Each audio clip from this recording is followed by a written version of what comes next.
How to reset Directv stream remote. So to reset your Directv stream remote, press and hold the mute and select together until the light flashes 3 times. Press 9, 8, and 1 and then select.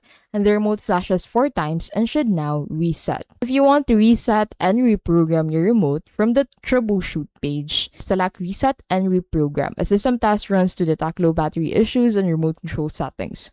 Follow the steps provided to take appropriate action, and once the appropriate steps are completed, you're returned to the troubleshoot remote page to continue troubleshooting or select.